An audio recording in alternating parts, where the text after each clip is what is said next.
Well, greetings and salutations, everybody. Welcome to the best damn movie-related show on the planet Earth, the John Campea Show, coming from right here in my quaint little studio. I'm, of course, your host, John Campea, and it's an awesome honor and privilege, as it is every day, to have you, our international friends, gather around as we talk about our favorite things in the world, movies and movie news, TV and streaming, and all that good stuff. I'm joined today, of course, by writer, director, producer, living legend, Robert Meyer Burnett. Robert, how you doing, sir? Are you sure I'm not a living legend just in my own mind? I got to check on that. It counts. It counts. Okay, no caveats, no asterisks. And of course, also joining us, the legend of Burbank himself, Jonathan Boyko is here. That's right. How is everybody?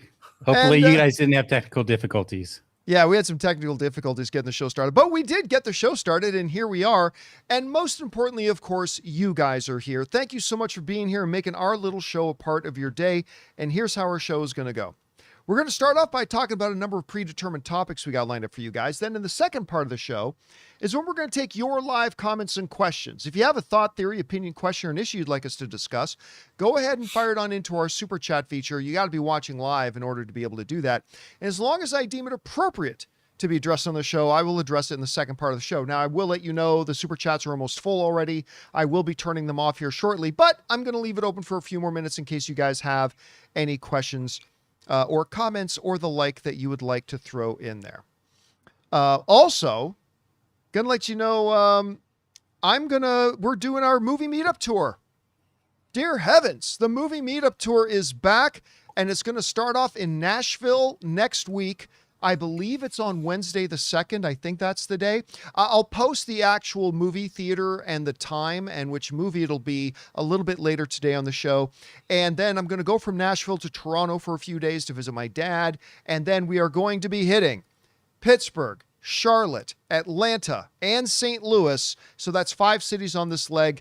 Keep your eyes open for the exact dates, times, and movies that we will be doing that. And I'll look forward to seeing you guys there. All right. With that down, guys, let's get things started here, shall we? We're going to start off with this. You know, I really enjoyed True Detective. And, you know, one of the great things about True Detective was, of course, this wild, you know, uncharacteristic, unexpected chemistry between Matthew McConaughey and Woody Harrelson. Now, in the years since, they've done a couple of other things, including like an entire ad campaign, several ad campaigns they've done together. Now, look, a little while ago, we heard that they were going to be doing a new project called Brothers that they would be appearing in together. And the trailer for Brothers has now come out. And I got to say, it's pretty great. I mean, I've been looking forward to seeing this because it's Matthew McConaughey and it's Woody Harrelson. And I heard that they were going to be playing themselves in it. But the trailer offered a conceit that I really enjoyed, and I can't wait to see this. This is what the folks over at Coming Soon had to say. Apple TV has just released the official trailer for the highly anticipated comedy series Brothers, starring Matthew McConaughey and Woody Harrelson. The video promises absolute joyride as the longtime pals take viewers on a grand family adventure. Brothers premieres on Apple TV on Wednesday, September the 23rd. Matthew McConaughey and Woody Harrelson play fictionalized versions of themselves. The actors are also the creators of the series alongside Lee Eisenberg and David West Reed. The show follows 2 friends who decide to live together with their families at McConaughey's Texas ranch. Furthermore, they uncover a family secret that they might actually be biological brothers. Look, ever since I think it was Neil Patrick Harris. I'm sure it happened before then, guys, but I think it might have been when Neil Patrick Harris was in, what was it called? Harold and Kumar Go to White Castle. Castle.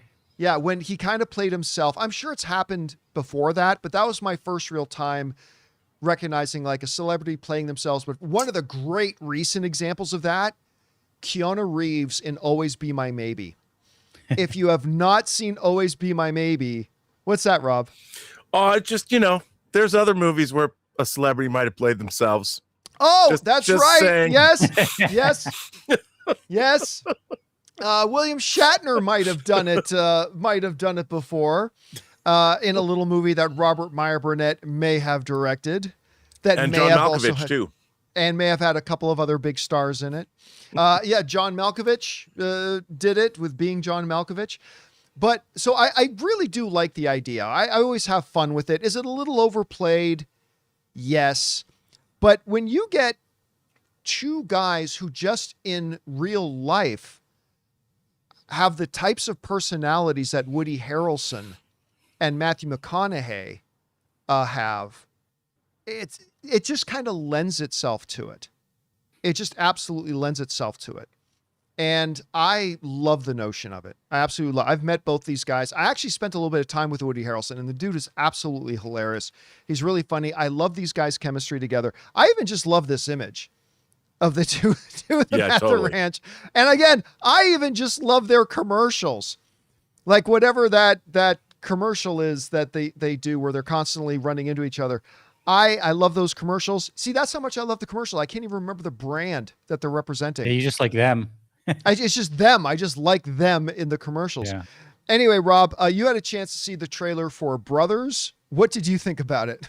Well, same thing as you. I mean, I think it was delightful, you know, and I love these two guys together when I see them. You know, one of the things that inspired us to even make Free Enterprise was the Saturday Night Live sketch from the 80s, the very famous sketch with Shatner being at a Star Trek convention and telling all the conventioneers, have you ever touched a girl? Yeah, that. And what was so interesting about that, it was both a send up, but that it was also very truthful. And we kind of ran with that concept because especially now, John, in this day and age, and Jonathan, where celebrities have a social media presence, you peel behind the curtain. What's real and what's not real is the line is so blurred that playing with this notion, because people have talked about that in public for a while, you can have a lot of fun with it, and it becomes, you know, this meta narrative. And I like the idea that the audience always wonders, no, wait a minute, is there a true? Is any of this true? And I think it's a new kind of viewing experience. And when you have celebrities, these two guys are going to lean heavily into it. Sure. And so I just because I've always loved the two of them, but to see them together on camera, I think is a match made in heaven. And I can only imagine it's wildly entertaining. Yeah. I'm looking forward to seeing it. Even that like quick little scene in the trailer where it seems like Matthew's trying to like, you know, build his confidence up. So what does he do? He goes to his character from Wolf of Wall Street and he starts hitting his chest. Oh yeah. He's been, By the way, I want to know what this scene is all about, where like they say you live with 3 women and you don't understand women. I want to know more about that whole scene. Anyway, guys, question is for you. Have you seen the trailer to Brothers with Matthew McConaughey and Woody Harrelson? If so, what did you think about it? Whatever you guys thought, jump down to the comment section below and let us know your thoughts. All right, guys. That down, let's move on to this. Well, it looks like there is indeed a Robocop series coming from Amazon. We've heard about this for a while, but I'll be honest with you, deep down in my heart of hearts, I didn't think they would actually come to fruition. I really didn't think they were even going to do it. Even though they kept saying it was moving forward, developing, they started adding all these people, I really didn't think it was going to happen. But I guess it really is, because now they've got their star. According to this report in Variety, Dan Stevens, who I love Dan Stevens, has been cast to play the lead role in the upcoming Amazon Robocop series. This is what Variety says. Dan Stevens is set for the title role in the Robocop TV series at Amazon Prime Video, Variety has confirmed. The show was originally announced in July at the streamer. Prime Video has given the show an 8-episode order. The project has been in development since Amazon acquired MGM in 2022, with Amazon looking to capitalize on their access to MGM's deep IP library for both film and television projects. As per the logline, a giant tech conglomerate convinces the city to place a powerful robot on its police force, a robot implanted with the consciousness of a beloved fallen officer to be played by Dan Stevens. Stevens broke out with his role in the hit British series Downton Abbey, with the actor going on to star in critically acclaimed show Legion at FX. His other TV roles include Solar Opposites, Zero Day, and the upcoming third season of AMC's The Terror. He's also set to be a series regular role in the upcoming second season of Dexter Resurrection, which I cannot wait to see him in. Yeah, I know. In film, he recently starred in Godzilla x Kong New Empire and is known for features like the live-action Beauty and the Beast, Eurovision. He was really good in Eurovision. And the Story of Fire Saga and Cuckoo. And how could they leave out Abigail? Loved him in Abigail. So Dan Stevens is going to play Robocop. All right, so I've got two different thoughts about this. On the one hand, they cast a hell of an actor. I mean, he was great in Downton Abbey. He was great in Legion. He was great in Abigail. Even like or not like the live action Beauty and the Beast, which I think overall, that's not a bad movie. It's not a bad movie. It just doesn't live up anywhere near to the animated, but still, he gave a great performance in it. He really did.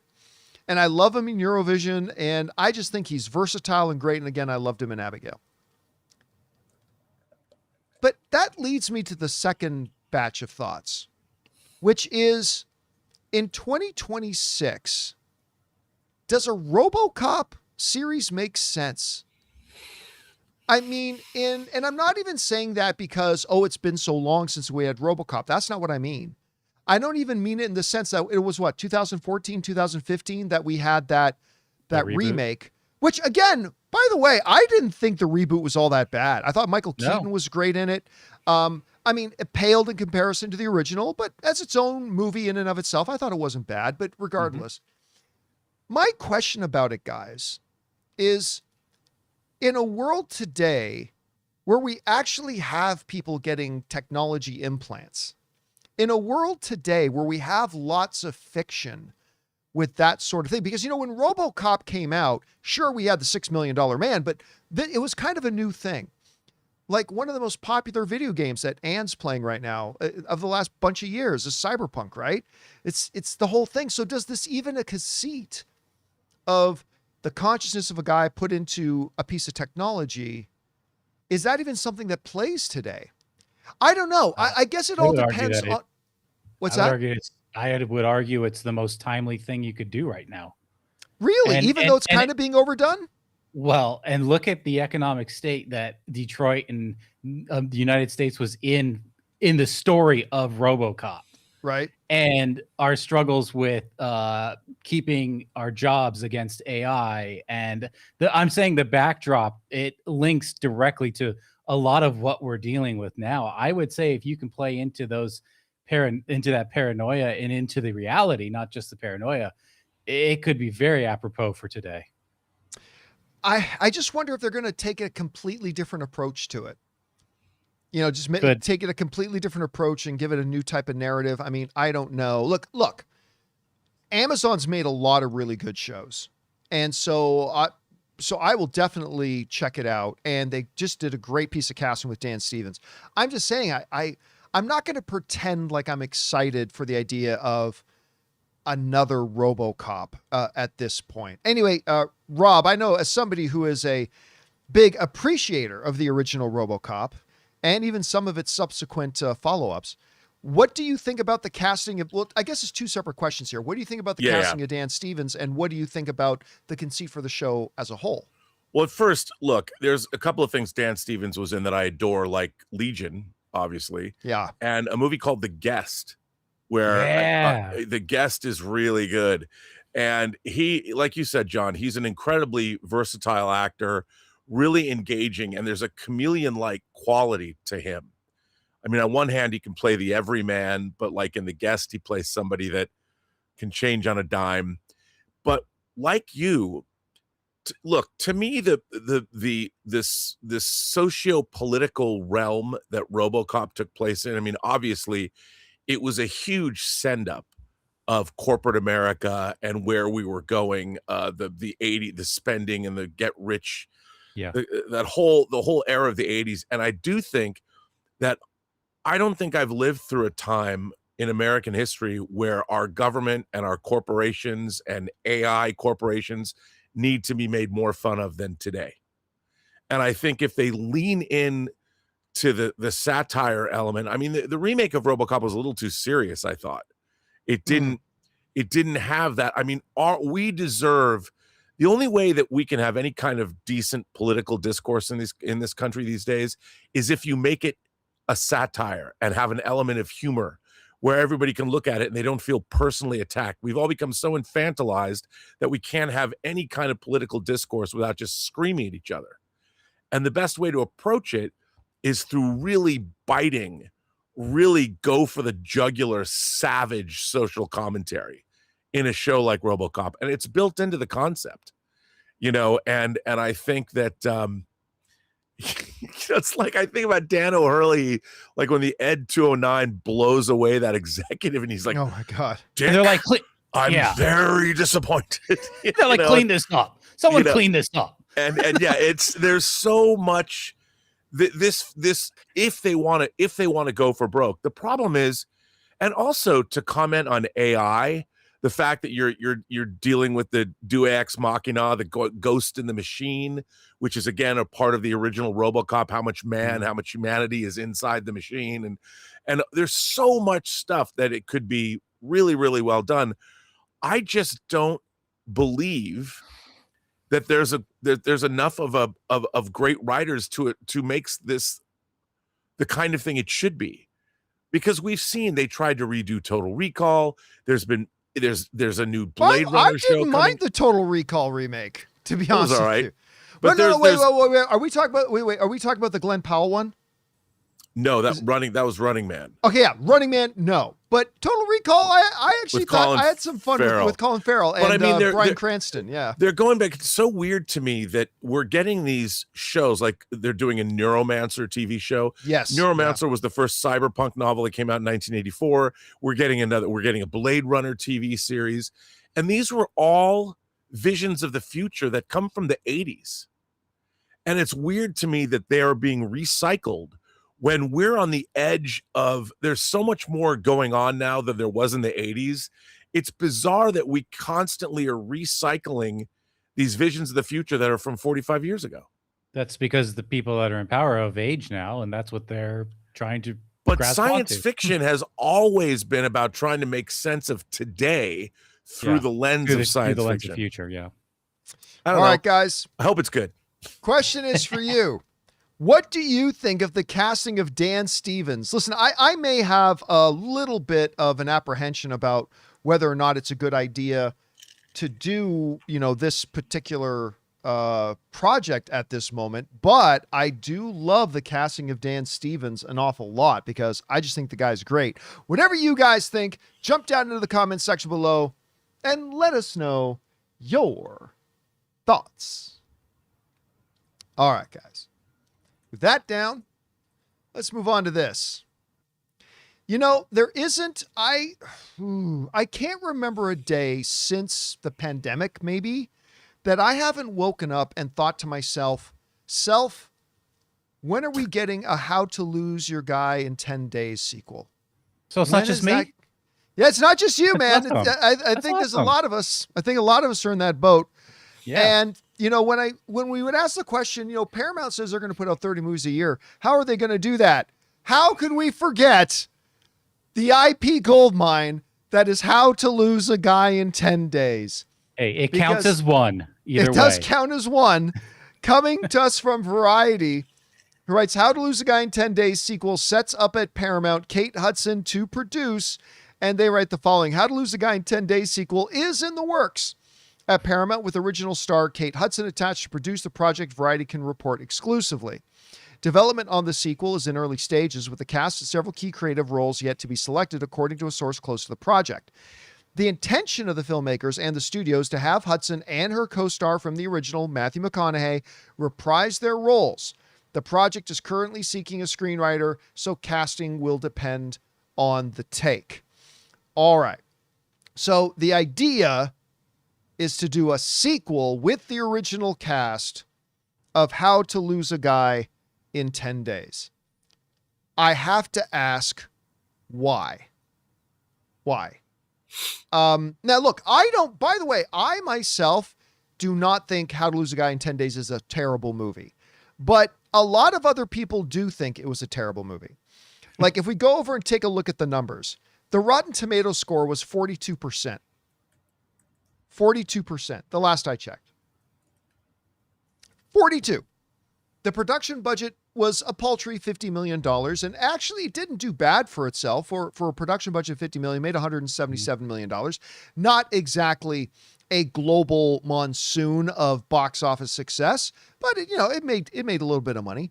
And listen, it also cannot be denied that, I mean, it's got a little bit of a cult following status, considering the fact that this movie is like, what, 14 years old? No, 24 years old. Yeah. Yeah. And 23. Everybody knows it. Yeah. I mean, even if you haven't seen it, if somebody says How to Lose a Guy in 10, oh yeah, the romantic comedy, Matthew McConaughey, like Right. Everybody knows it. I mean, so there's something to be said there. And listen, I adore Kate Hudson. I adore her.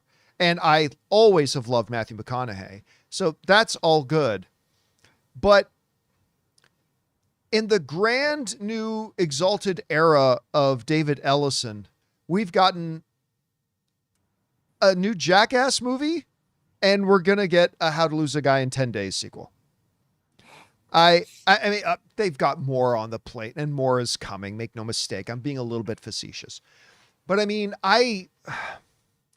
and I get it. There's been a bit of a resurgence, if you will, a reconnaissance, if you will, Yeah. of bringing back older IP. And listen, again, the name How to Lose a Guy in 10 Days itself carries some value. But once again, you go back and you look at the numbers. I mean, generally, it wasn't super well received. It's not like it was some huge, massive success. It wasn't And- one of the better, romantic comedies. No, of and the that time- was of in that the age. golden age. That was the golden 90s age to of there. rom-coms, right? Yeah. From there Yeah. to about 2015 was like a golden era for rom-coms. I mean, I think on like top Notting of Hill all got that- better reviews. On top of all that, right now is not a golden age for rom-coms. Yeah. And I would love to see some good rom-coms come back, to be honest with you, but now is not the golden age for rom-coms. So look, who am I kidding? It's Matthew McConaughey, right? I'm going to be there to watch good. this movie when it opens and give it a shot. But I just don't know about the wisdom of making it. Anyway, Rob, you saw this news. How to Lose a Guy in 10 Days is coming back, and they're going to try to get the original cast. What do you think about it? Well, because it's Paramount, it could be the Top Gun Maverick of How to Lose a Guy in 10 Days movies. But yeah, look, I get it. Everyone is risk averse, and frankly, I've always been a Kate Hudson fan because Almost Famous is one of my favorite movies of all time, and she's gotten nothing but more beautiful as the years have gone by. I think the movie when she was in that film with Hugh Jackman last year or this year, I guess it was this year. Oh yeah, the one about Neil Diamond. Yeah, the I Neil thought- Diamond impersonator. Yeah, I thought she's never looked better, so I'll watch anything she's in. Song Sung Blue, I think. Song it's Sung called. Blue, yeah. Song Blue. That was it. And again, to me, it all comes down to do they have a good script and a great story? Right now, they don't And have a script at all. They haven't even hired a screenwriter yet. Well, that's the thing. I'm like, what is the impetus for doing something like this? When you could pick a 30 new films. like, why not give us a new teaming of Kate Hudson and Matthew McConaughey in a new story that is relevant to the modern age? Kind of like again- the way that Tom Hanks and Meg Ryan used to do, right? They just didn't do a bunch of sequels that people just liked them they had- together, right. and they kept appearing. I think that idea, Rob, is a great idea. If you want to capture a little bit of the Renaissance or the memories of How to Lose a Guy, make a new modern rom-com with the same two people, but don't make it a sequel to that one. Well, Right. and what's so interesting is we now live in this world where people are talking about, younger people aren't dating, no one's getting laid anymore. Make a really interesting modern comedy of manners about what is life like today.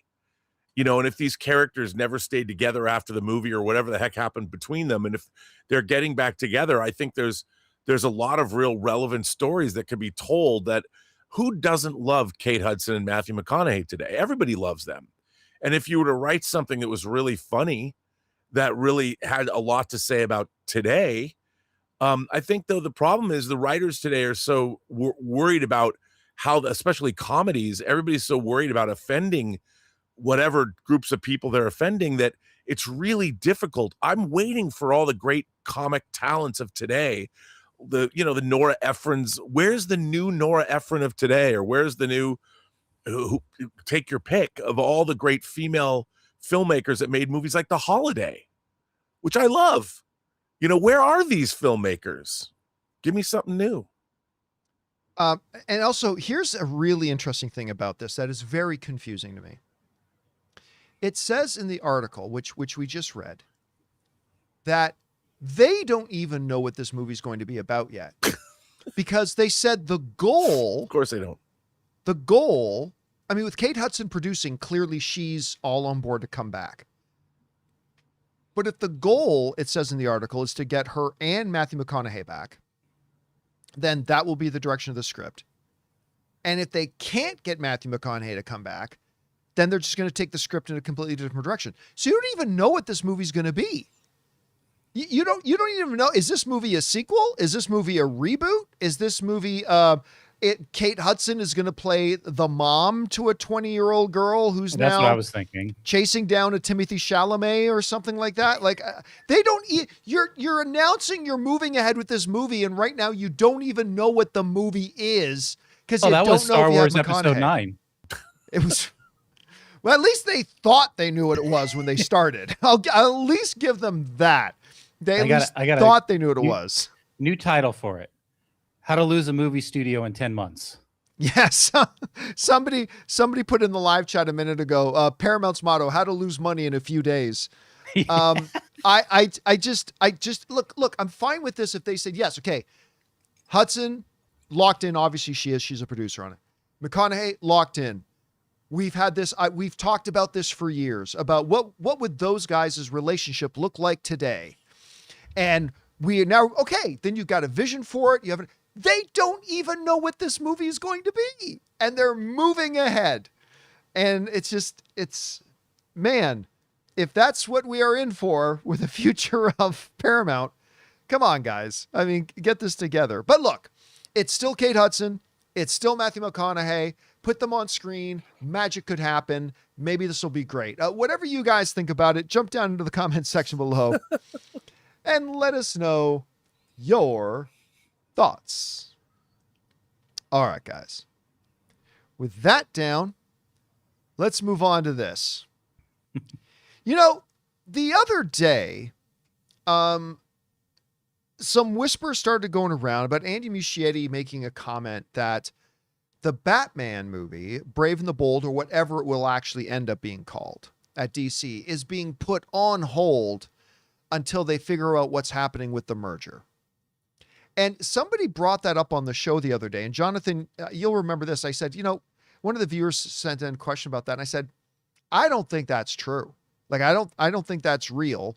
Mm-hmm. I said, well, I mean, if it was real, maybe it's just James Gunn wanting to be considerate of whoever's going to come after him, because, I believe James Gunn, as soon as the middle of 2027 comes and he gains the contractual right to walk away, I think James Gunn is going to get out of Dodge, because I don't think he has any interest in working for the Ellisons. So he's going to get out. And maybe he's thinking Batman is such a huge project. Maybe I shouldn't start movement on something when somebody else might want to go. I said, maybe that's possible, but I don't believe it. Well, as he does, James Gunn also saw everybody talking about that rumor and he decided to respond to it. Now, just so you know what this is all coming from, it started with an exchange, I believe it was on Twitter, where somebody wrote, Michael Johnson is reportedly, I love when people say reportedly when they're not saying where they heard it from. They just say it's being reported from who. Anyway, Michael Johnson is reportedly in negotiations with DC Studios to play Dick Grayson Nightwing in Andy Muschietti's Batman Brave and the Bold.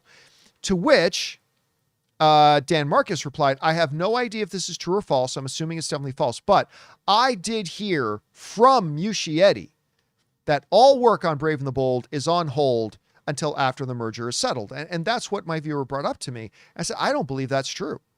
I don't believe that's true. And sure enough, James Gunn has weighed in. Not long after Marcus address it, he hadn't realized that the Johnson post was from a parody account, while adding, "Hi, Mike. I was referring to the Michael Johnson rumor being false. I did, in fact, hear from Muschietti. That part is true. Sorry about any confusion. However, users brought Marcus's claim to James Gunn himself, as the latter responded on Threads. It doesn't sound like something Andy would have said, but the project is in no way on hold." So this one guy claims that Andy Muschietti told him that work on Brave and the Bold is on hold. To which James Gunn said, number one, that doesn't sound like something Andy would say, because nothing is on hold. Nothing is on hold. So we're left with a couple of potential options here of what's going on. Option number one is the person reporting that Muschietti said that is mistaken. Either they misunderstood what was being told to them, or maybe somebody posing as Muschietti told them something, or maybe they made it up. I don't know. I don't know the person involved, so I can't make any commentary on that. The second possible option is that, yet again, Andy Muschietti and James Gunn are not on the same page. Because, Rob, you remember a couple of years ago, almost an identical thing came up where Andy Muschietti said something publicly and James Gunn had to come out and say, no, that's not true. And it just kind of became clear that these two guys were not communicating with each other and were probably not on the same page. I guess another potential option here is that, until there's something to go to the director about, and James Gunn still isn't happy with where any of the scripts are at right now, that maybe Andy Muschietti just took radio silence as things being on hold and just kind of said, oh, maybe I guess things are on hold. I mean, I don't know either way. But whichever way you look at it and for what the cause of it is, James Gunn has come out and debunked the idea that it's on hold. They're still moving forward with it and trying to get it right. Now, I have expressed on this show my frustration as a fan, just as a fan, that, we are now a number of years into the DCU. We are about to have our third Jimmy Olsen thing. Because, of course, we've had Jimmy Olsen in Superman. We're going to have him in The People vs. Gorilla Grodd, and we're going to have him in Man of Tomorrow. So we're going to have 3 Jimmy Olsen things before we have Batman.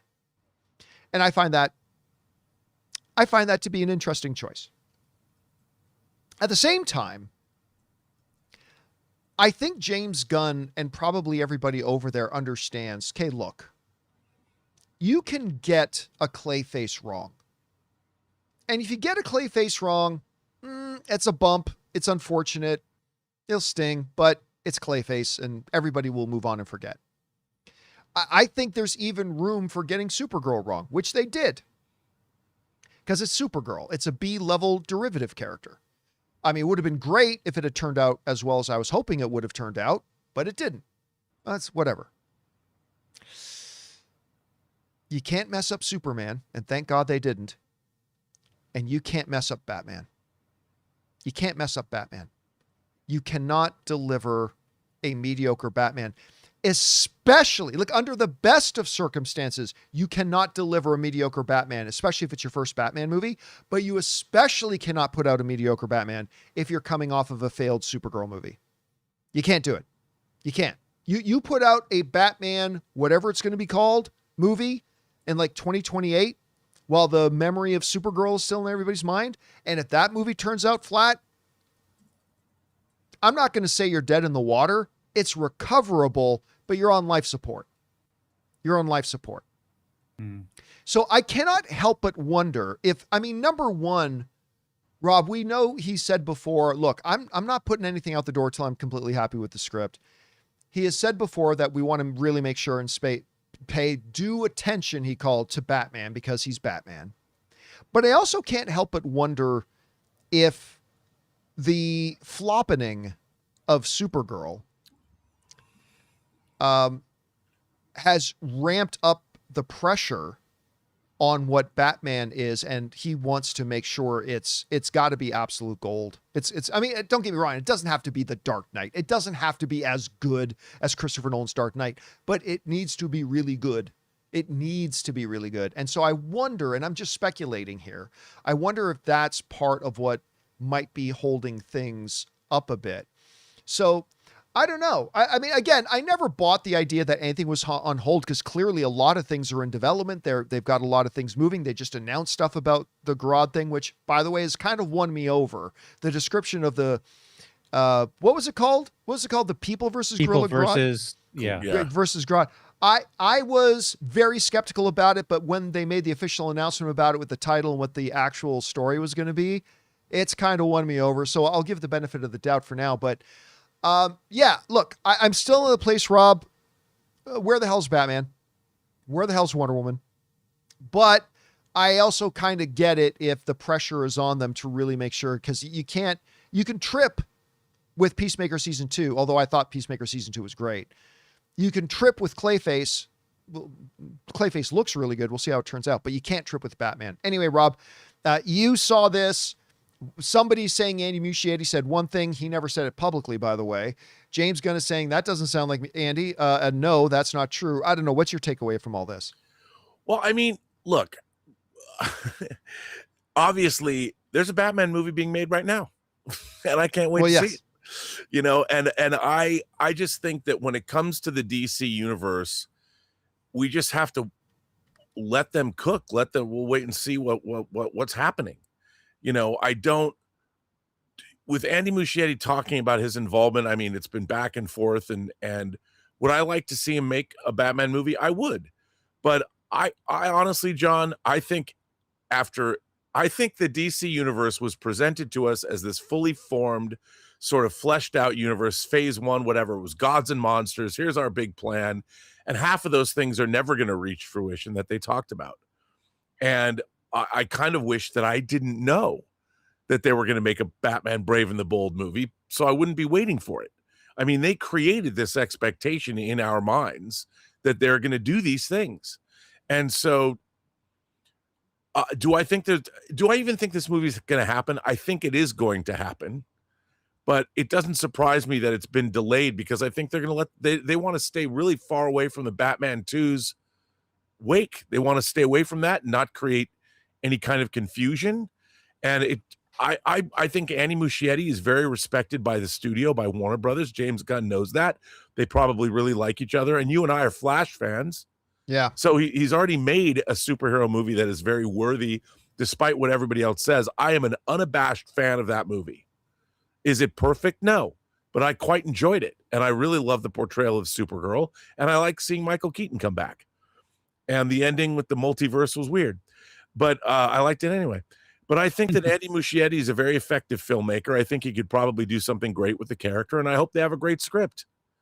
And I think, I think the DCU has been a little weird, to be honest. And I think that they're veering into sort of these secondary characters.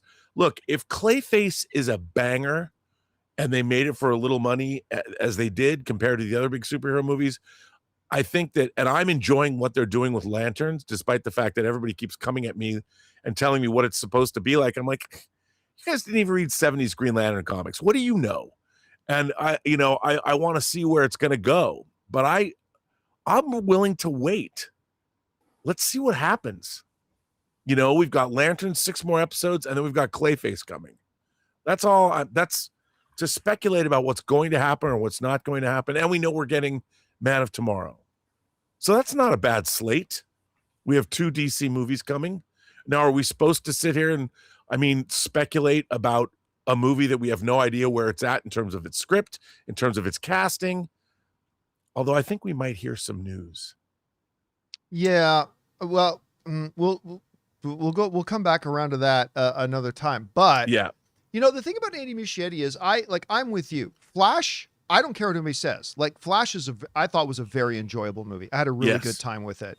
And there's I see some people in the live chat, but the majority of people didn't like it. Actually, the audience rating is 81%. Majority of people that's- didn't go see it. Those who did see it liked yeah, it. the majority of people didn't go to see it, but the people who saw it liked it. 4-1 people liked it. Yep. And that doesn't mean if you didn't like it that you're supposed to like it. Not at all. If you didn't like it, you didn't like it. Nothing wrong with that. But I thought Muschietti did a really good job with that. And then he does It, Welcome to Derry. Which was fantastic. I loved it. Welcome to He Derry. crushed it with that. Was really good. But I'm still not sure he's going to end up directing this Batman movie. I've said this for a couple of years. It just seems like him and James Gunn aren't on the same page, and maybe they do get it together and they make it work. But we will have to see. All right, guys. Question is for you. What do you think about this? According to James Gunn, those rumors going around that anything is on hold, like pending to find out what happens with the merger, completely not true. They're still moving ahead, trying to get everything developed that they can. Whatever you guys think about all that, jump down into the comment section below and let us know your thoughts. All right, guys. With that down, we thought today would be a good day to play ourselves a little game of overreaction. The way overreaction works is really quite simple. We went on to the YouTube's channel a little bit earlier today into our community tab, and we asked you guys to submit to us your hottest of hot takes. We've gathered up some of those hot takes. Jonathan's got them in front of him there. He's going to read them to Rob and I, and then Rob and I will adjudicate whether your hot take is an overreaction or not an overreaction. So, Jonathan, what do we got up here first? All right, Rob, we're going to start with you. Is this an overreaction from Spacey Casey? Odyssey would have easily made $2 billion if it wasn't rated R. I just don't think that's true. I think that everybody went to see Odyssey. It was the same kind of event. If they had released it in IMAX at all those screens in 70 millimeter, I think it would have had almost exactly the same performance level, because it's really a movie whose rating had very little to do with the content of the film itself. So I think that's an overreaction. I agree and disagree.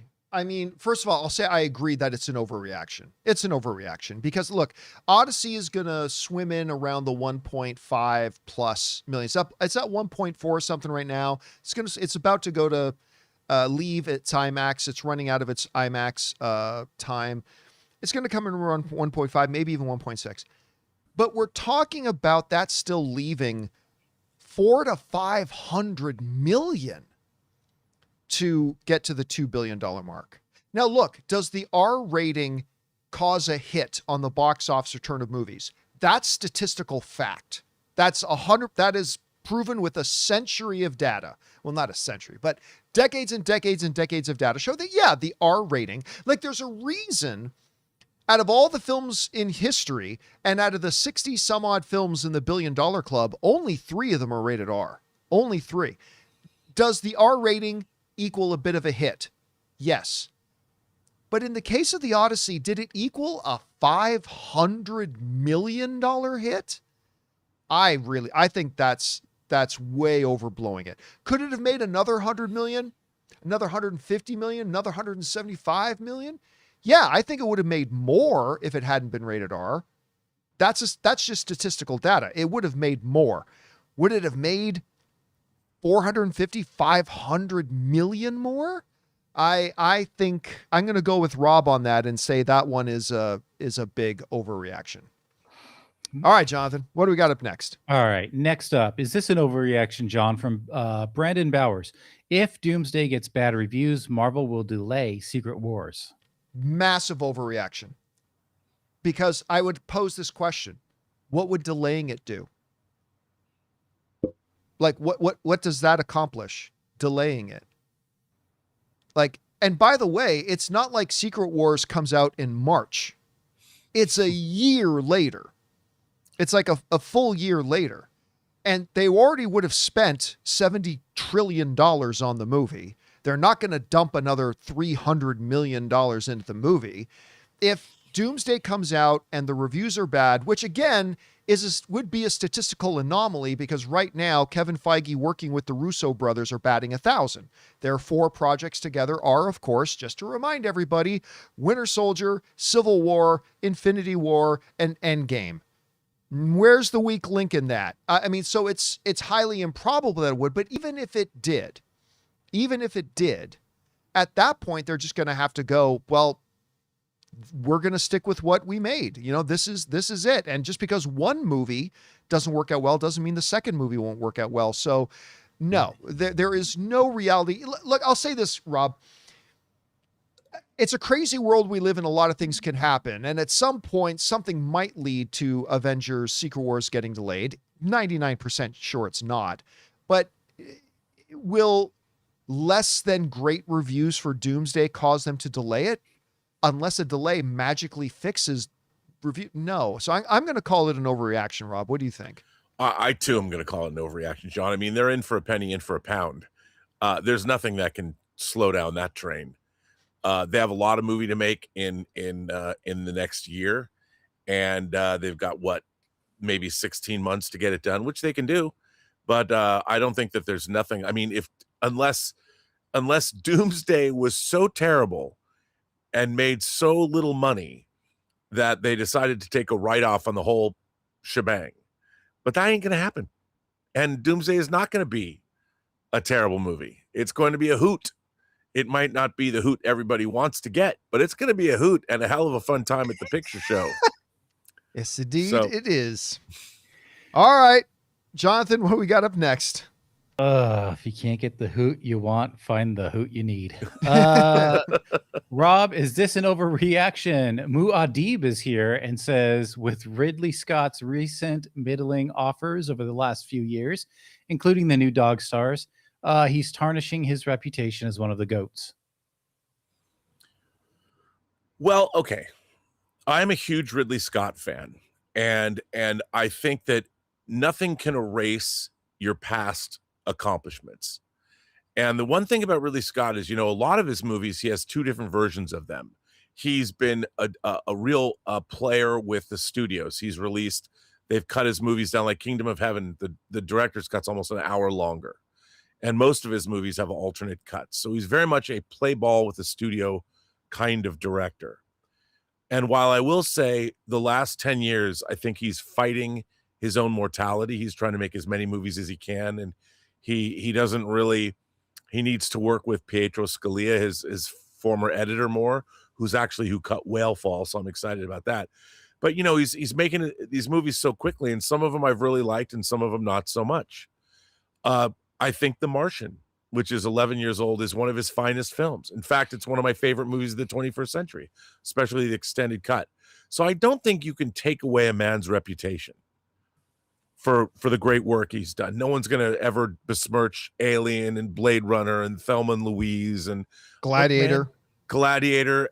I love The Counselor. Nobody loves The Counselor but me. Nobody loves The Counselor. And I love the extended version. Give me more of that goodness. But I do not think that his reputation is being tarnished, because I will say this. Even when you don't love a Ridley Scott movie, I love watching them. They look incredible. From a visual stylistic standpoint, there's always something to find that I enjoy. I just wish that they were better. Ridley Scott in the last 20 years has sucked. Look, I won't patty cake around it. He's like his Napoleon one with Joaquin Phoenix, which just looked like it was going to be so good, was utter trash. The Last Duel, God, which I kind of liked. Did you like The Last Duel? Kind of liked it. Oh, I thought that was a horrible movie. I wanted to like it because you got Matt Damon, Ben Affleck in it, and stuff like that. I mean, you got The Martian in the last 20 years. Which I'm with you, Rob. It's one of my absolute favorite films. But here's the thing. This is an overreaction. And the reason it's an overreaction is because of this. Does anybody argue, like, okay, maybe there's some debate about the number one, but does anybody argue that Michael Jordan is one of the greatest of all time? Nobody. Nobody on the planet will argue that, right? You know what his stats were in the last couple of seasons that he played? He never cracked the top 20 in scoring. He never cracked the top 40 in assists. He never cracked the top 40 in rebounds, like all over the last couple of seasons of his career. Does anybody today dispute or debate his place amongst the greatest of all time. No. It does. Ridley Scott can put out 7 movies next year, and they could all be Uva Bowl level piles of crap. And it doesn't matter. Paramount's listening, John. Hang on. It's like, wait a minute, Campea just had an idea. Okay, We so got to we're on make the 30 movies. But it doesn't matter. That doesn't change. This is the guy who made Gladiator. It doesn't change that this is the guy who made this pantheon of these great films considered amongst some of the greatest of each of their individual genres. That will never change. So yeah, today, when a new Ridley Scott movie comes out, because look, Dog Stars looks like dog shit. I'm not going to lie. I hope it's great. I hope it's wonderful, but he can do that for the rest of his career. And I may not get excited about new Ridley Scott movies today, but you're damn right. If somebody were to sit down and ask me, is Ridley Scott in the pantheon of the great directors? You're damn right he is. And so, yeah, I'm going to say, I think it's an overreaction to think he's hurting his overall legacy. Yeah, maybe we say, yeah, later in his career, he kind of stumbled, but so did all the great athletes. So yeah, I'm going to call it an overreaction. All right, Jonathan, what do we got up next? All right. Sticking with you, John, is this an overreaction? We're going to hear from Elizabeth Marr, who says the Harry Potter TV show will become the most viewed show on HBO Max. You know, when I first saw the note on this, my first thought was, oh, come on, don't be ridiculous. Don't be ridiculous. I mean, we're talking about HBO Max. We're talking about Game of Thrones. We're talking about that. It's like, I don't think there's ever been a television show that had as big of a pop cultural footprint as Game of Thrones. But then I thought about it. I'm going to say this is not an overreaction. I think this show is going to be the biggest thing they have ever put out. I'm not necessarily saying it's going to be the best thing they put out because we won't know. I have no idea. I do know that the trailer looked great, and I know that everybody involved with making the show, Rob, you and I have talked about this, everybody involved from the showrunners, the main producers, are amongst the very top best people in the entire industry. And of course, it's a beloved source material and all that kind of stuff, and I love the feel of the first trailers they put out. So, I mean, will it be the best thing they've ever put out? Well, you're talking about the network that put out Sopranos and put out The Wire and put out so that's another discussion for another time. But Rob, I got to say, the idea of it being the biggest thing they've ever put out ratings wise, I got to sit here and say, I don't think that's an overreaction. What do you think? Wait, what was the wording of the question? Yeah. The most viewed, the highest rated, the most viewed show on HBO Max. Dude. I don't think it's an overreaction. If you're talking most viewed, this is a 4-quadrant show, John. You're going to have kids tuning in with their families. This is going to be appointment television. Game of Thrones, I mean, it was appointment television for me and for adults. But, you know, your 8-year-old Timmy wasn't exactly going to tune in to watch The Red Wedding with his mom and dad. I think. By the way, still one of the greatest episodes of television ever was The Red Wedding. It would not surprise me because HBO has tended, or almost always, if you think about their great shows, look, I like Dream On because you had boobs every episode, even though it was a sitcom. You know, that wasn't for kids. This show is a 4-quadrant show, and I think it's going to go like gangbusters. I think it's going to be their most watched show. I think it's going to be one of the most successful television shows in television history, especially on a streaming service. Because of that, I think now with our always caveat, if it's good, I can't imagine it not being good, but if it's good, and I think it can't help but be good. And I think good for HBO, the fact that they're going to take their time with the books. I love the casting. I even love Kit Harington replacing Nicholas Hoult for Gilderoy? Yeah. Yeah, I had one of my guys actually email, hey, how come you haven't talked about the Kit Harington thing? And I said, well, I love Kit Harington, but I was like, it's a minor character. It's a Right. minor character, and Nicholas Hoult wasn't even there long enough to have a cup of coffee. So to me, wasn't a big enough thing to talk about. But I mean, when you go up and down the cast, it's gangbusters. It looks so good. Anyway, all right, Jonathan, I think we got one more, don't we? What do we got next? Yep. Speaking of big HBO Max series, Rob, is this an overreaction? Nick asks says Lanterns will be nominated for multiple awards at the Emmys. Look, it's a Damon Lindelof show. Watchmen got some nominations. I after having only seen 2 episodes, I definitely think it will be up for some kind of maybe some writing awards, maybe some acting awards, maybe some technical awards. Sure. Yeah, no, I'll go one step further. Now, to your point, Rob, we're only 2 episodes in, and it could go off the rails. But I'll say this. If it continues at this level, I can see Lanterns getting a Best Drama Series nomination. I mean, we've been seeing the Television Academy recognizing Andor. They've recognized Penguin. Penguin got nominated for Best Drama Series. We've what was the other big genre one that got nominated for Best Drama Series as well? And I'm forgetting which one it was.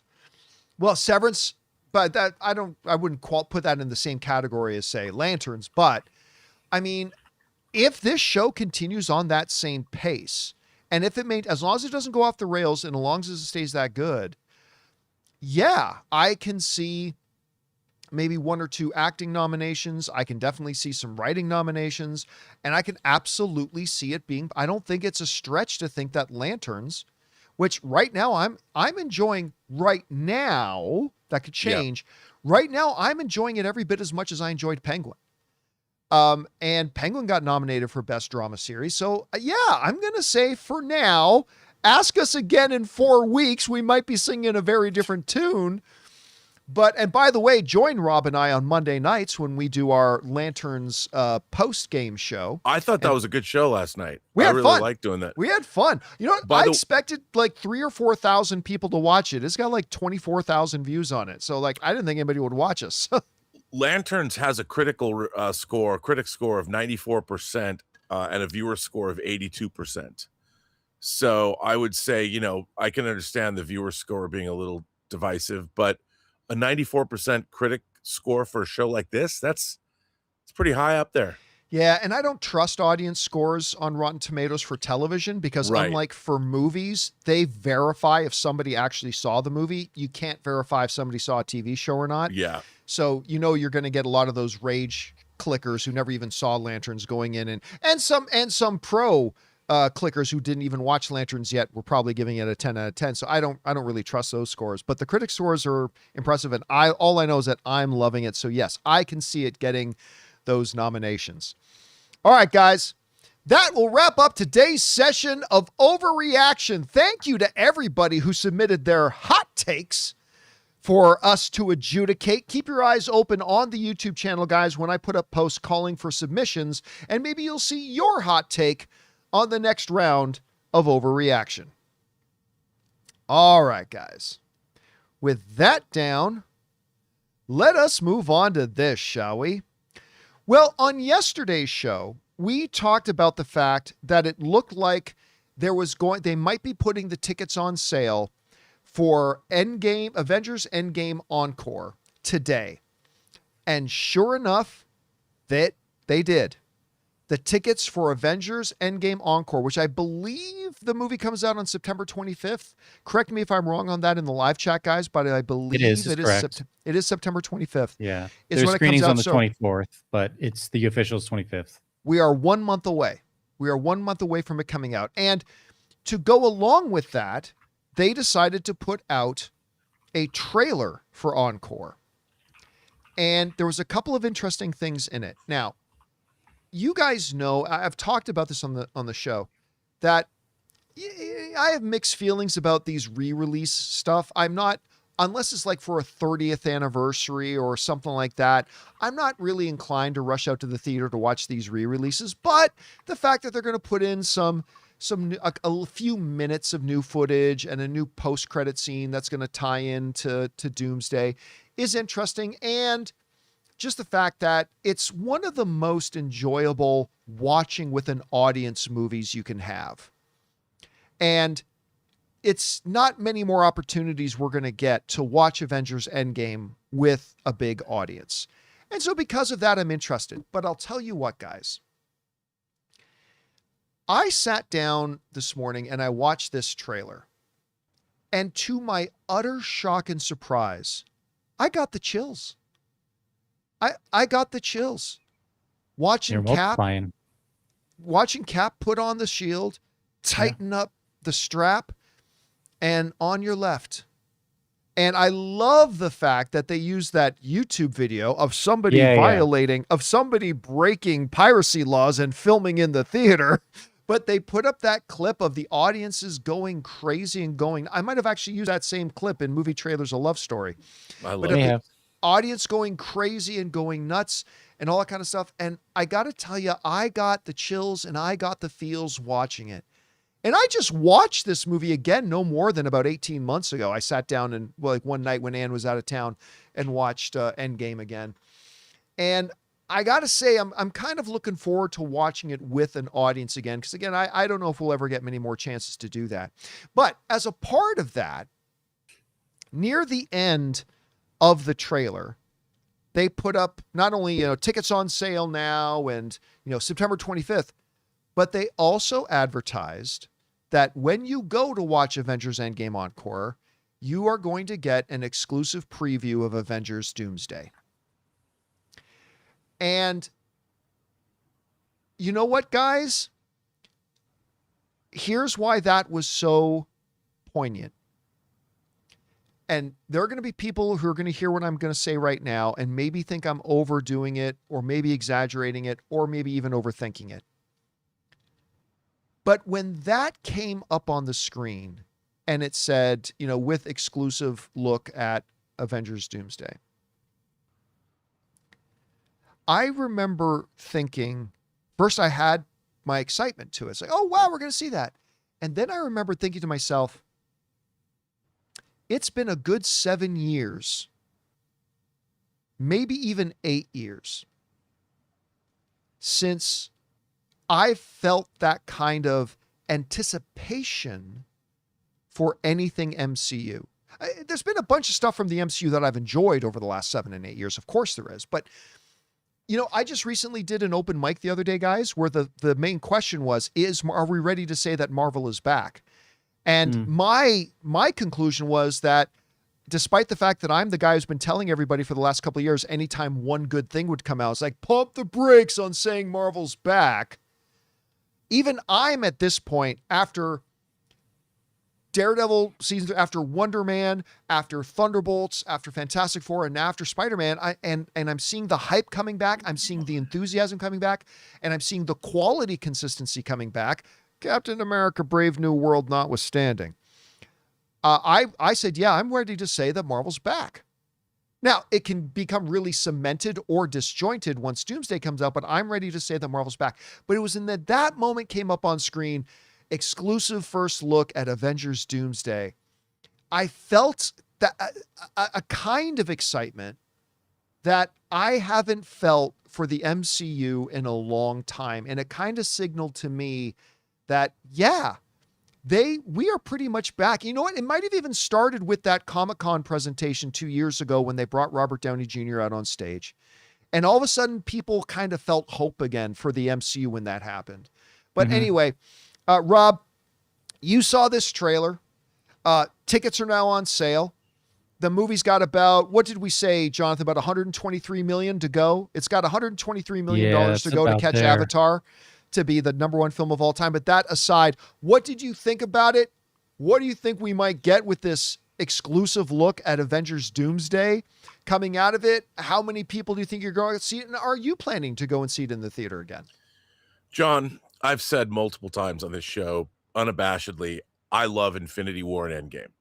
And I think they're two of, take the MCU out of it, but I mean, you can't, but if you did, they're two of the finest fantasy films ever made. And it's like a great magic trick where the magicians are juggling 10 different balls and none of them ever fall. and it is a wildly successful group of films. Now, some people don't like Endgame as much as they like Infinity War, and I understand that because the tones in Endgame shift.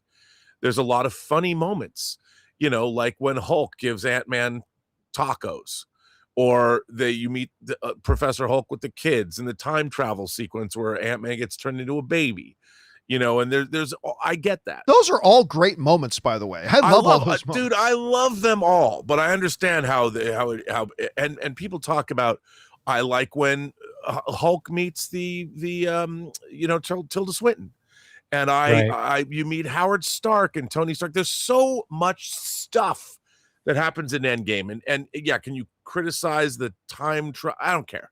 I love Endgame, and it leads up to this battle that is unbelievably satisfying. There's still people that even complain about the Mem Shiu shot when all the female characters come together. I'm like, that is one shot when and it was brilliant. It was because you know what? When I was in the theater, and I don't care what any man baby wants to cry about, when I was in the theater, every single time when that one quick gather shot was done, the eruption in the theater was always palpable. Like every time I watched it with an audience, the audience, not the biggest pop, but like every time I saw it with an audience, when that scene happened, there was a big pop in the theater. Yeah, People because loved it's it. a shameless audience fan service shot. I love it. I don't care. And it's letting especially all the female Marvel fans out there to have their moment too. Like, yeah, I mean, 100%. 100%. I love Endgame, and the whole battle and all of that. It's great.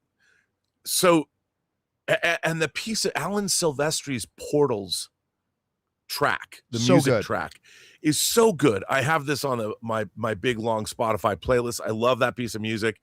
And when I saw the trailer this morning, like you, I love the fact that they leaned into, opening night, and they showed that scene and built up to it, and you heard the audience and you watched all this, and then that new trailer, or the new one sheet, the new key art, the new poster art that looked like that we have on the thumbnail today. Yeah, the raised relief, beautiful. I mean, I look at this and go, of course I'm going to go to the theater and see it. I've watched it 100,000 times on Disney Plus, but that ain't the movie theater. I want to go see it again, and not just to see what is Infinity Vision all about. I just love this movie, and I wish they paired it with Infinity War, and you could see them both together in the theater, because that would be that too. Cool.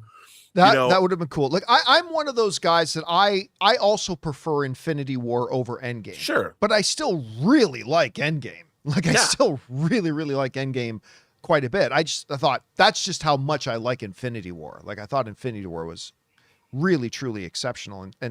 But man, the moments in Endgame, the moments are the things you remember when you walk away, right? Like like when all this different thing, and you're with that audience and you're with that crowd. And I think that's what's bringing me back more than the new post-credit scene. Whatever. I'm going to read about the post-credit scene the next day anyway. Yeah. More than whatever the couple of minutes of footage are going to be. Whatever. The thing for me that is real, especially after watching this trailer, the thing for me that's probably bringing me back to the theater is to sit with a bunch of other yahoos and just watch this movie with a crowd again, and hopefully Doomsday will give us that same kind of experience. Well, John, and there's just scenes in this movie that, again, the opening with Hawkeye and his family, I think and then going into Mr. Fantasy over the Marvel logo is one of the great openings, not just to the MCU, but to any sequel movie ever. I had no idea after the end of Infinity War to open it with Clint Barton and his family. Genius move. Oh, so good. So good. Genius move. And you are left when the logo starts and Mr. Fantasy kicks in, everyone's jaw was on the floor. Even though, because it's showing you what happened to the universe, to everybody, not just the battlefield. Yeah. Unbelievable. And then there's scenes like Captain America talking to Nat, about still fighting over a sandwich. And there's so many great lines of dialogue. I get emails from a raccoon. Don't worry, I'll listen. And I mean, Ant-Man, and there's Ant-Man's little sojourn through San Francisco it's so at how the memorial and all that kind of and stuff. How the camera goes out of focus after Thor walks out of Thanos's thing, and then it goes to black and it says 5 years later. I'm just like, oh my God, there is so much in this movie that I love. It's so good. Yeah, and we're gonna get to go watch it again. And apparently, now here's the question then. It's promising exclusive look at Avengers Doomsday. Now you can't say that and then just show us a reshuffled, reorganized footage that are already in the trailers, right? Like that would be Bush League if they did that. Now, I'm not expecting them to show us 20 minutes of Doomsday, but what do you think they might be willing to show at that screening? And do they precede the movie with that Doomsday footage, or does it come, or will there be a thing on the screen? Stay seated after the movie for a special look at Avengers Doomsday and do it afterwards. What do you think they're going to do with this, Rob? I think they're going to show, like they do in other movies, they're going to show us a scene. They're going to show us probably a scene early on in Doomsday, and then give us like like they, how they show you a scene and then they do a bunch of quick scenes. Mm-hmm. Like they show you a scene from the movie, then they show you a bunch of like trailer moments. I think that's what they're going to do.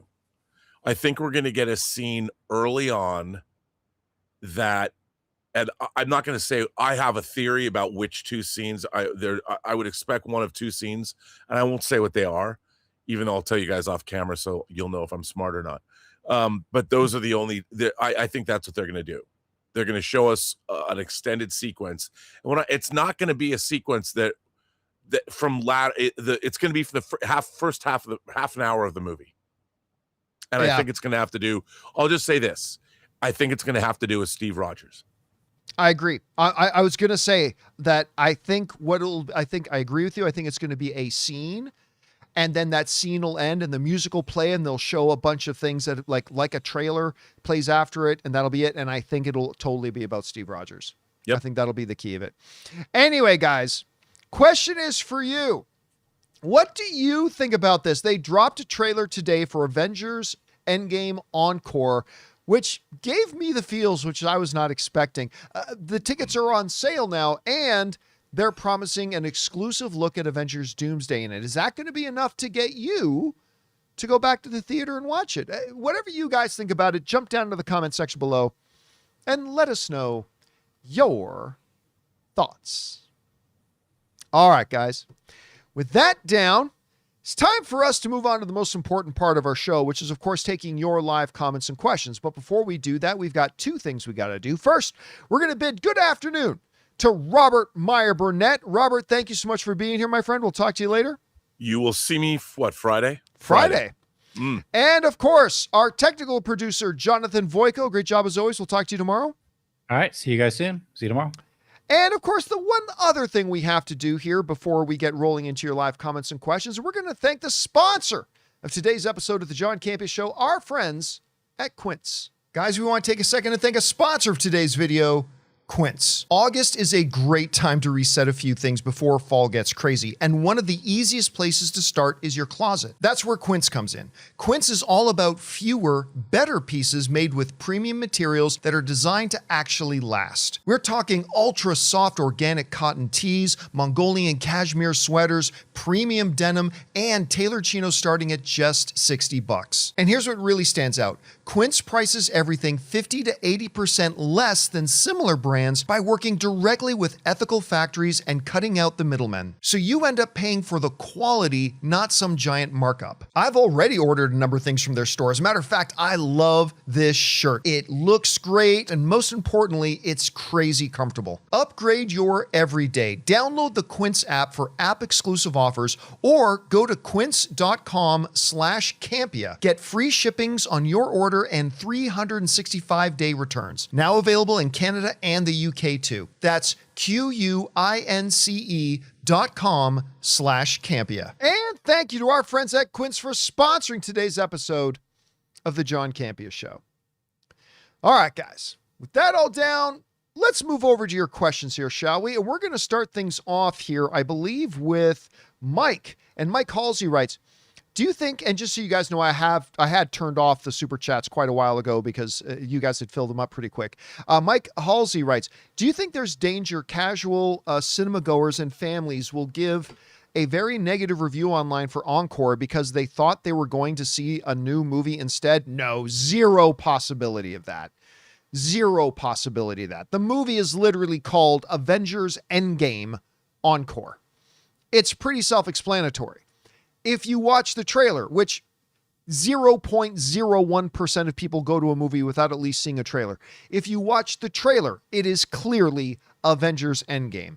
There is literally a baseline zero possibility that people are going into Avengers Endgame Encore thinking that it's a new movie. So no, I really don't think, I mean, it's a fair question to ask, but I really don't think there's any possibility of that, Mike. Like very, very rare. I mean, yes, there's going to be one special guy who lives in his mom's basement but generally speaking, no, I don't think it's going to be an issue. All right. Johnny Got Lost writes, do you think Gunn stays or jumps ship if Ellison goes with the option one from your graphic yesterday of buying Warner Brothers but letting them stay an independent company? That is a very good question. So, like, one of the things that is a possibility that Paramount could offer up to the States is the concept and the notion of, okay, and the States have said this is something they would consider, that Paramount buys Warner Brothers, but they let it run independently. Like they own it, but they let Warner Brothers run independently with its own budgets, its own green lighting, its own structure, its own leadership, all that kind of stuff. That's not unheard of. We've seen many things like that have happened before in the worlds of business. So the question becomes, do we think that Gunn would still leave? That's a really good question. Okay, my guess, if this were to happen and that's the situation and that's the way they work it out, I think maybe Gunn stays at that point. I'm not willing to put money on that, but yeah, I think generally speaking, I think Gunn stays if that's the way they decide to do it. All right. Next up, thanks for that, Johnny Got Lost. Next up, we've got Thanos writes, personally, the Star Wars Visions anthology show is my favorite Star Wars media of the Disney era. Shout out to Wolf Walker Studios, an Irish animation outfit who made an episode for season 2. I feel the same way about Star Wars Visions as I did for Marvel What If. Marvel What If had a number of really great segments, like a number of really, really great episodes, and then a whole bunch of episodes that were utterly forgettable to dumb. So it was very hit and miss. I feel the same way about Star Wars Visions. I think there are a couple of them that are like really great. Like when the samurai comes across the old samurai and he's a Sith and like, that was great. They have a couple of ones that are really great and a couple that I think are just eye-rollingly stupid, to be honest with you. So for me, Visions is sort of hit and miss. It's just sort of hit and miss. All right. Next up, thanks for that, Thanos. We got Pedro who writes, howdy, John. Nothing serious, just a fun little question for you. Who do you think will make more money on its opening weekend, Doomsday or Dune 3? That's not even a question. That's not even a question. Oh, I see what you're saying. Okay, I need to finish reading the question before I react. Will make more money on its opening weekend, Doomsday and Dune 3 put out together, or GTA 6, thank you for everything, John. I mean, you're probably talking, there's a potential that Doomsday could make $500 million on its opening weekend. That Doomsday could make $500 million on its opening weekend. That's a lot, but the thing is, I think the national average movie ticket price is $12. $12. Yeah, you're going to have to spend $80 for GTA 6. So literally, well, just about for every one purchase of GTA 6 will equal like 8 movie tickets. So I mean, I don't know. It's hard to guess. It's not exactly an apples to apples comparison because one is literally going to cost 7 to 8 times more than another one. Not to mention people can just sit at home and click purchase and download and start a massive download for the game. Because it's going to be, I mean, the anticipation for GTA 6 is massive. I don't really give a shit about it because it's a video game and I'm not here to talk about video games, but it is going to be really, really big. But again, every one purchase of that is $80+ depending on versions and stuff like that. Whereas every ticket of that is on average, the national average about $12. So hard to say, except to say they're all going to be big. They're all going to be very, very big. All right. Next up, Thanos writes, I hope as a Marvel fan that the DCU cinematic side continues to thrive. Here's to friendly competition and more options for everybody. Well, I mean, look, if you're a true fan, you should hope every movie that comes out by every studio is really good. If you don't, then that means you have an agenda, and that means you're trying to bring your own personal agendas to things and blah, blah, blah. I hope every movie's good. I know they won't be, but I hope they are. And, you know, Kevin Feige said it best. I mean, the analogy of a rising tide raises all ships. When DC is putting out really good comic book films, it increases the overall enthusiasm amongst movie fans for comic book films, and that helps Marvel, and vice versa. So yeah, everybody should always be hoping that the movies are great. We should all be hoping every movie we go see is great. It won't always work out that way, but it's not what we should be hoping for. All right. Next up, Jake Toven writes, the Browns are terrible starting Watson. Yeah, but their option is Sanders. Listen, Deshaun Watson at one point was a elite level quarterback. At one point. And when you've shown that you can be that good, then it is possible for you to be that good again.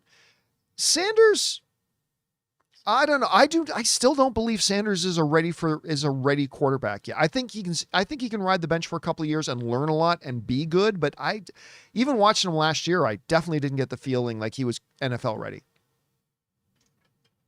So I just don't. The Browns got stuck with the worst contract in history. So they never should have signed Deshaun Watson. They never should have signed him, but it's what they have now. So it might be the best of a bad situation. All right. Christopher Brickner writes, will Sacha Baron Cohen be in the Ghost Rider film? No idea.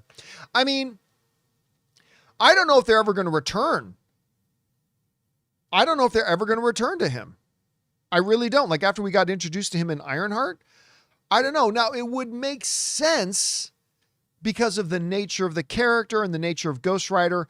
My guess will be no, though. My guess is going to be no. I don't think they will. That's just a guess, but that's my guess.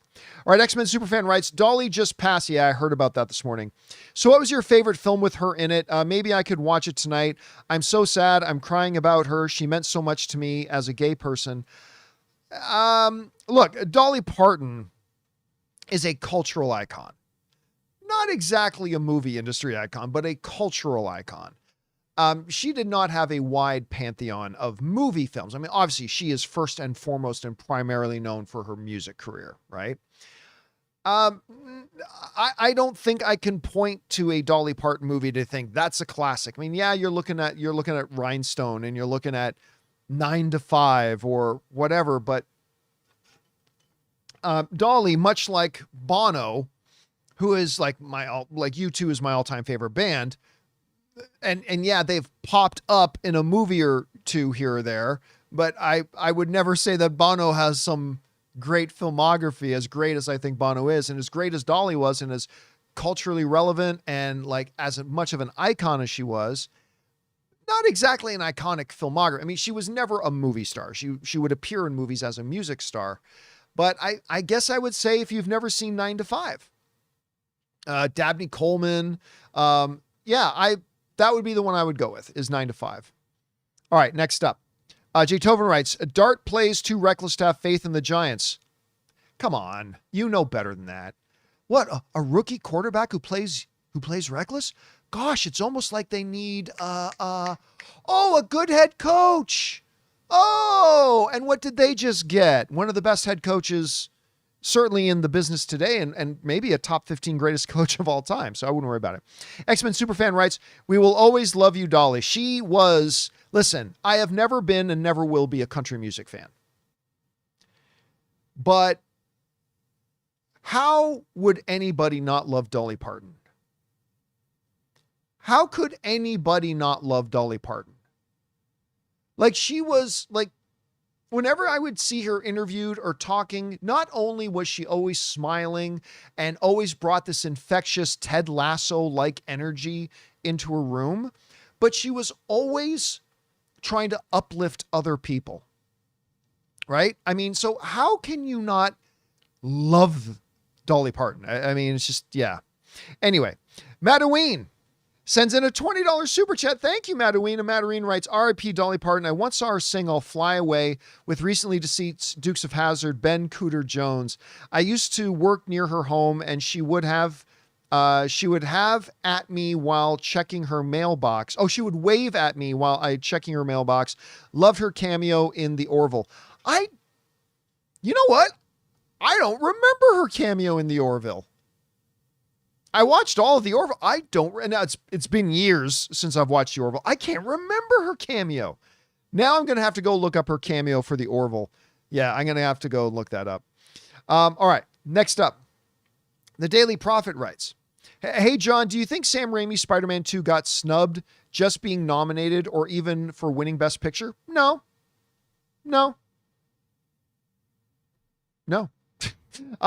Two writes, do you think in hindsight it was a bad idea to make Endgame feel like a definitive end? Up until last year, there didn't seem to be a clear path forward. No, Endgame was the crescendo of that whole Thanos storyline. And it absolutely needed to feel like completion. Like it's like a good season of a television show. To me, Supernatural was one of the best at doing this. The end of a season should feel like the wrapping up of a storyline. And that's what Supernatural did so well. At the end of every season, they wrapped up what that season's story was about.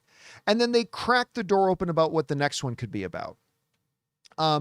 They wrapped up the big Thanos storyline, but it's still a huge world. And you got to remember, they faced a number of challenges coming out of Endgame. You didn't have Robert Downey Jr. anymore. You didn't have Chris Evans. Those two were the heart and the soul of the MCU.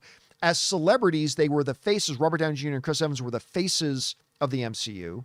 As characters, Captain America and Iron Man, they were the heart and the soul of the MCU, and they were gone.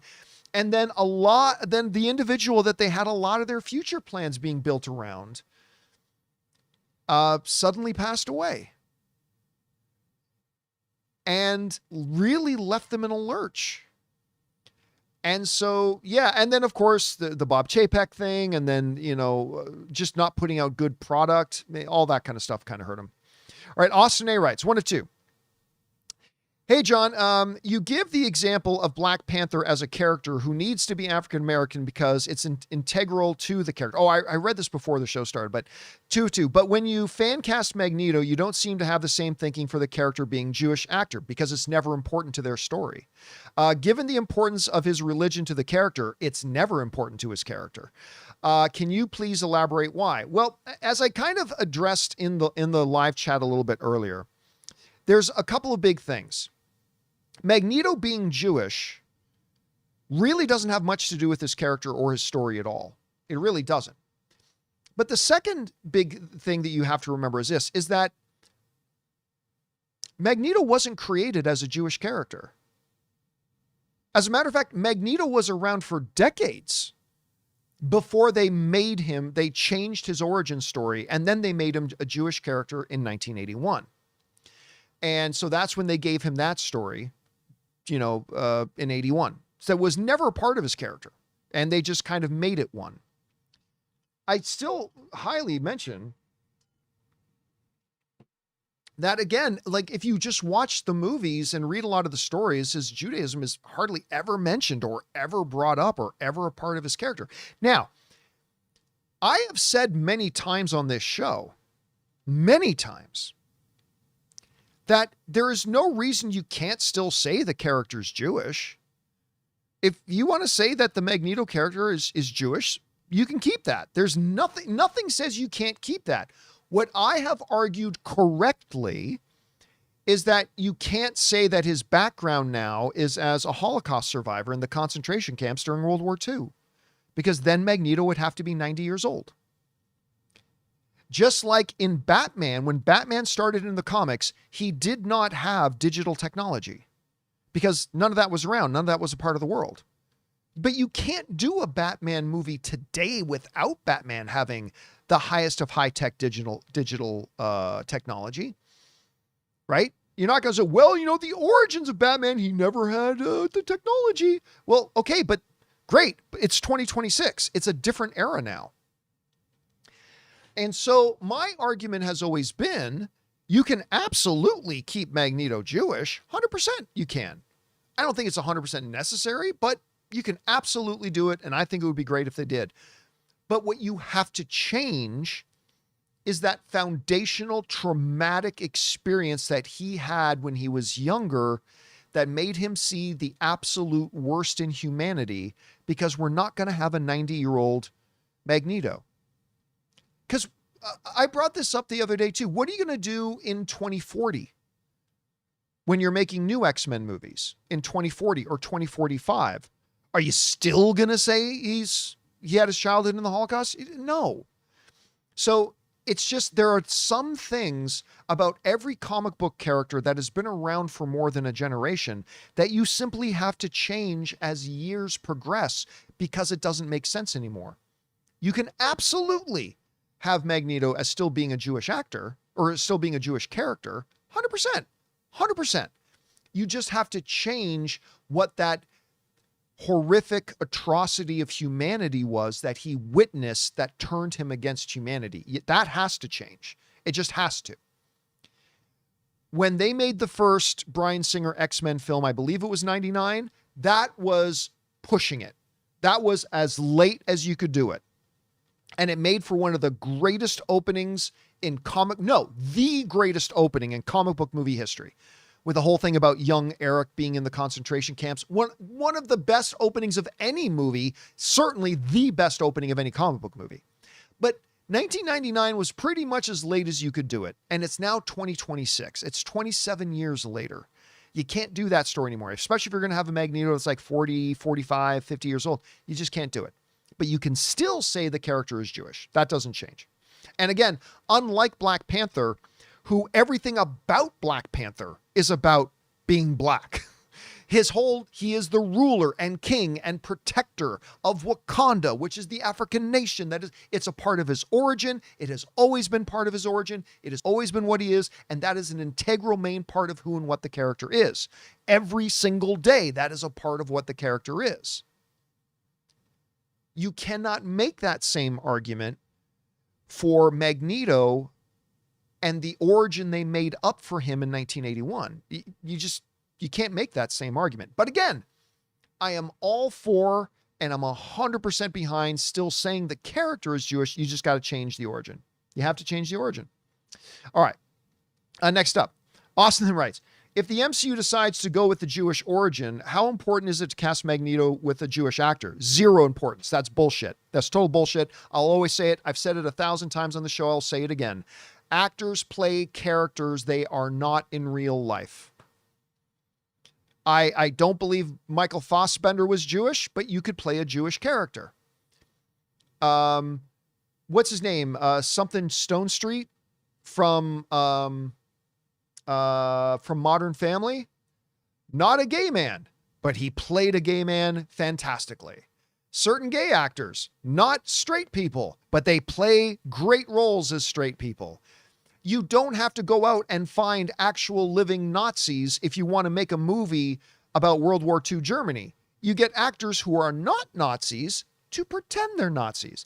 So if they do, which I think they should, keep Eric as a Jewish character, just with a different background, no, it is not important that they go and get a Jewish actor to play him. A lot of the actors in Hollywood are anyway, but it's not important that you do or that you don't. All right. Next up, Guy writes, made kids marathon all MCU movies. That's good parenting right there, Guy. That is some good parenting. Waiting for Endgame in theaters. Marvel's new Encore poster and trailer just gave away spoilers. Furious. Well, it's a movie. It's been out for 8 years or 7 years. It's the movie came out 7 years ago. I think we're okay with the spoiler. Although I do have a feeling, Guy, I got a feeling you're joking a bit. I have a feeling you're joking. So I think, but yeah, it is a movie that it's not like it's a new movie. It's been out for a while. But yeah, man, that poster was great and the trailer was great. Yeah, man, I was planning to go see it, but I wasn't excited about going to see it. I got to admit, that trailer made me excited to go see it. Anyway, okay, writes, hey, John, if millions of people flock to Netflix to watch the GTA 6 footage, do you think the movie studios will try this approach by releasing anticipated trailers on their streaming service versus YouTube? Nope. The purpose of a trailer is to promote a movie.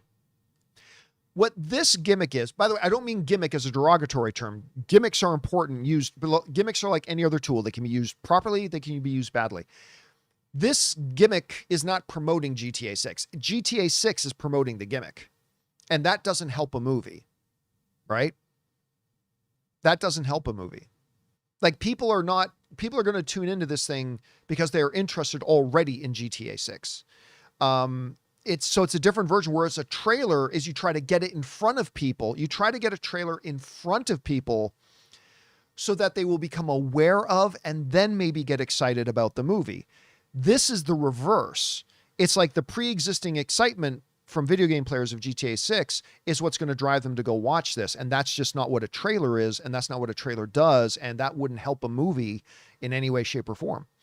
All right. Next up, Raymond writes, R.I.P. Dolly Parton. Besides her music, she donated $1 million to Vanderbilt University for early research for the Moderna COVID vaccine. Listen, over the years, the stories I've heard about not just on grand scale stuff like big money donations, but like what she's done for individual people. Again, I just posed the same question I posed earlier. Who didn't love Dolly Parton? What was there not to love about Dolly Parton? All right. Cameron Bird writes, Jafar Jackson, Nightcrawler fan cast. I don't know if he has the chops to nail the German accent and the other mannerisms, but he would nail the acrobat style moves. No, he wouldn't. They would get a stunt double to do all the acrobat style moves. Look, I honestly have no idea if Jafar Jackson can act.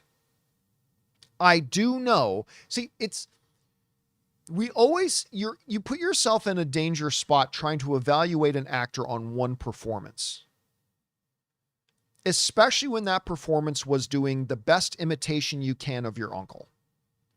And for the record, I really liked Jafar Jackson and Michael. I really did, but it didn't give me any more insight as to whether or not he's a good actor or not. I just know he did a great impression of his uncle. Like a great impression of his uncle that made it very enjoyable to watch him in the movie. But I honestly have no idea if he can act. So to say that I don't know. To me, that's a big stretch to go then to Nightcrawler. Because no, he would not be doing any of his own stunts. He cannot do the things that Nightcrawler can do. It would absolutely be a stunt performer doing all those things. And I simply don't know if he can act. I'm not doubting he can act. I'm simply saying I don't know yet. Now, there's been some reports recently about Jafar being cast in a couple of other projects, and I'm very interested in seeing some other projects where he's not playing his uncle to see how he works out and see how good he is. But at this point, I just don't really have a baseline to have an opinion, good or bad, about whether or not I think Jafar is a good actor or not. I'm not saying he's not. I'm just saying I can't tell yet because I've only seen him in one role where all he was doing was impersonating his uncle and did a magnificent job of it. But I got to see him in something else. All right. Next up, Hollow Lord writes, hey, John, Deadline says Dan Stevens is a new Robocop. We covered that a little bit earlier in the show. And I listen, always a good idea to cast talent. MWUNSY writes, any word on Cat? I don't even know what that means. Alex Von Gollum writes, hey, John, did you see the teaser for Rings of Power Season 3? It looks very good. The Precious is getting made. Can't wait for it to start. I'll tell you what. I have not seen the trailer for it yet. But I will go back to what I've said about it before, which is, I can't even begin to tell you how disappointed I was. Like, I didn't think season 1 of Rings of Power was garbage, but I was very disappointed in it because I had very, very, very high hopes. And while I certainly think there was some absolutely good things about it, the distance between how good I thought it could be and how it actually ended up being was quite vast. And I ended up being very disappointed in it. Again, had some redeemable elements of it, had a couple of episodes I actually enjoyed, but overall I was very disappointed in it. Season 2. And I get it. There are some people who planted a flag after season 1 saying, we don't like Rings of Power. And they planted their flag. So no matter what season 2 did, they were just going to say the same thing. Me, I absolutely am always willing to change positions on things as new stuff comes out. And I didn't even start watching season 2 when it first dropped.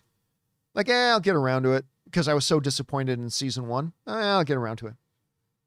It wasn't until like week 2 or 3 that it was out. And Rings of Power season 2 was a significant improvement over season 1. I'm not saying it was House of the Dragon good. I'm not saying it was Shogun good. I'm not saying it was Breaking Bad good. I'm not saying that. It's just that I don't know if you honestly watch season 2, if you don't at least acknowledge, it doesn't mean you had to like it, but if you don't at least acknowledge that season 2 was a significant improvement over season 1. It was a significant improvement. And I'm not going to say I loved season 2, but I'm going to say I actually enjoyed season 2. I actually enjoyed season 2, mostly because it was a vast improvement. Now, if they can continue that trajectory, and I'm not saying they can, but if they can continue that trajectory, season 3 could be finally something that lives up to its potential. But you know what? I just go into something hoping that it's at least good. And if season 3 can at least be as good as season 2, I'll be satisfied. You know, it won't end up in my favorite shows of the year or anything like that. But if it can at least be as good as season 2 and not regress, I'll be satisfied. Sure. But if they can continue the trajectory and make it even better, we could be talking about something that's pretty damn good. So, and it's not been often. I could probably count on one hand the number of shows that I thought started really bad, like Rings of Power, and then made significant improvements going into its next season. But Rings of Power did it, and it still needs to be better, but let's see how season 3 does. All right. Next up, I think we only got a few left here. Everything Movies writes, got my IMAX tickets for Endgame Encore right after 12 p.m. Eastern when they went on sale. Have you gotten your tickets yet, John? Also, R.I.P. Dolly Parton. I have not, and I'll show you why. Let me bring this up here. I will show you the conundrum that I am in and will continue to be in until December. When you have AMC A-List, you can have up to 4 tickets ready to go at any time. Up to 4. You can see up to 4 movies a week, right? Here is my problem. That's my problem right now. 3 out of my 4 slots are already taken with movies that are coming out in December. I have on my A-List, I have a December 15th screening of Dune Part 3. And then on December 17th, I have a screening of Doomsday at 1:30 in the afternoon and of Dune Part 3 at 5:30 in the evening, which means I only have 1 empty slot left. That's it. So if I go and use my A-List to go and book myself a ticket for Avengers Encore right now, that means I will have no more movies I can go see on my A-List until after I see Encore on September 25th. It means I will not be able to use my A-List to go see movies for free for a month. For a month. And I have never run into this problem before. I mean, I've run into problems where, I've got 2 of my slots taken up for a few months. But I've never been in a position where I am literally going to be sitting with only 1 slot left available to my A-List for the next September, October, November, December. For the next 4 months, I'm going to have to be I'm only going to be able to use it to get tickets to things I'm going to this week. So I can see it and open up the slot again and then see something else. So if I can book Encore right now, I can book Endgame Encore, but if I do, then I'm not going to be able to use my A-list to see free movies for the next month. And so that is the predicament I find myself in right now. All right. Next up, Alex Von Gollum writes, 1 of 2, thinking about the comic run, the potential of Doctor Strange supporting Doom in the movies would make for more depth to the story. To have one of the larger heroes support the villain is heartbreaking and makes Doom's reason for his plan more compelling, in my opinion. But if you're thinking about the comic run, like there's several different stories where in comics where some significant things happen between Doom and Doctor Strange. Like Doom was actually an apprentice to Doctor Strange, one thing. Doom helped Doctor Strange go into hell to rescue his mother from Mephisto. Then there is, of course, the actual comic book storyline of Secret Wars, where Doctor Strange is kind of the right-hand man to Doctor Doom. But whether they follow that or not, I don't know. But we've had that kind of storytelling. Like, oh, what if the heroes are supporting the villain? Well, that was done best in X-Men Age of Apocalypse. Not the movie Apocalypse, but the comic book run, which I think is the greatest comic book story run ever in history, X-Men Age of Apocalypse, where in this upside down world, the Apocalypse world that got created, like Cyclops works for Apocalypse. Sabretooth is on the X-Men. I mean, so they've done that before. So, but it will definitely be interesting to see if they do draw from that on and end up having Doctor Strange, which I think they will, working with Doctor Doom. But if you know the comic book story, you know that has its own drama, but we won't go into that right now. All right. Next up, we got Bobby Jackson who writes, if WB are putting any projects on hold to wait to see what happens, which they're not, what happens with the merger, would shareholders be okay with that? Do they have an obligation to operate business as usual? They are not doing that. They wouldn't. In any merger and acquisition, until it's finalized, the business being targeted for acquisition has to carry on business as normal. You have to. Because if you don't, and then the merger falls through, where now you're stuck. Now you're behind, you're all this kind of stuff. You absolutely move on. David Zaslav said shortly after they announced the Paramount Warner Brothers takeover months ago, he did a town hall meeting with Warner Brothers employees, and he specifically said, we're going to continue on business as usual. And if the merger falls apart, we'll collect an $11 billion check, or however many billions of dollars they get to collect from $7 billion or whatever the breakup fee is. We'll collect several $1 billion from Paramount and continue moving on. So no, there is absolutely no validity, no truth, no world where Warner Brothers or DC or anybody else is holding off on projects until a merger happens, because that's just not how you do it. That's not how any businesses do it. And so they're just moving forward as possible. All right. Next up, Josh writes, hey, John, was trying to buy my Endgame tickets, but everything was pretty much sold out for the weekend. Wow. Only thing left was an 11 p.m. Had to buy for a theater further away, was able to score for Thursday. You know, I never checked today to see.